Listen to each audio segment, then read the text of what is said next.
অন্তর্বর্তীকালীন সরকারের পররাষ্ট্র উপদেষ্টা কূটনৈতিক মোহাম্মদ তৌহিদ হোসেনের সাথে বৈঠক করতে পররাষ্ট্র মন্ত্রণালয়ে আসেন ঢাকায় নিযুক্ত জাতিসংঘের আবাসিক সমন্বয়কারী এবং রাশিয়া ও জাপানের রাষ্ট্রদূতরা।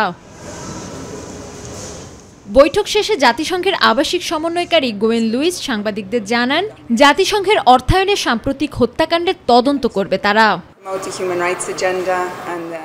গতকাল সন্ধ্যায় ডক্টর মোহাম্মদ ইউনূসের সাথে মানবাধিকার ও তদন্ত নিয়ে আলোচনা হয়েছে।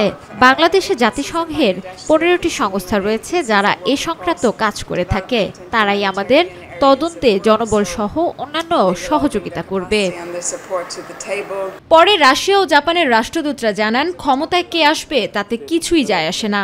অতীতের মতোই উন্নয়ন সহযোগী হিসেবে বাংলাদেশের পাশে থাকবে তাদের দেশ। Under the strategic partnership enshrined between the two countries, Japan will continue its support for Bangladesh's development and prosperity. Diplomatic relations, it was, let me remind you, on January 25th, 1972, Moscow has always been and will remain a trusted friend of Dhaka.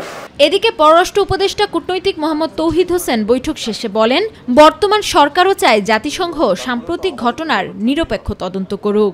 সরকারও চায় যে একটা transparent একটা investigation হোক এবং তার ভিত্তিতে আইনগত ব্যবস্থা নিয়ে শাস্তি দেওয়া হোক। কাউকে কিন্তু আরবিট্রারিলি বা সামারি ট্রায়ালের কোনো চিন্তা কিন্তু সরকারের নেই। এ সময় রাশিয়ার সাথে দ্বিপাক্ষিক সম্পর্ক এগিয়ে নেওয়া হবে উল্লেখ করে উপদেষ্টা জানান, যেহেতু রাশিয়ার ওপর মার্কিন নিষেধাজ্ঞা আছে, তাই তা মাথায় রেখেই যতদূর সম্ভব দ্বিপাক্ষিক সম্পর্ক এগিয়ে নেবে বাংলাদেশ। যেহেতু রাশিয়ার বিরুদ্ধে স্যাংশন আছে আমাদেরকে, এবং আমাদের যা পজিশন, আমরা তো যুদ্ধ করতে যাব না কারোর সাথে, পারবো না। কাজেই আমাদেরকে যেটা করতে হবে সেটা হলো যে এই যে স্যাংশন রেজিমের ভিতর দিয়ে আমরা যেটুকু সহায়তা করতে পারি, যেটুকু ইন্টারাকশন করতে পারি, সেটার ম্যাক্সিমাম আমরা করতে চাই। কারণ রাশিয়া আমাদেরকে তদানীন্তন সোভিয়েত ইউনিয়ন আমাদের মুক্তিযুদ্ধের সময় বিরাট সহায়তা দিয়েছে। আমেনা হীরা, মাই টিভি, ঢাকা।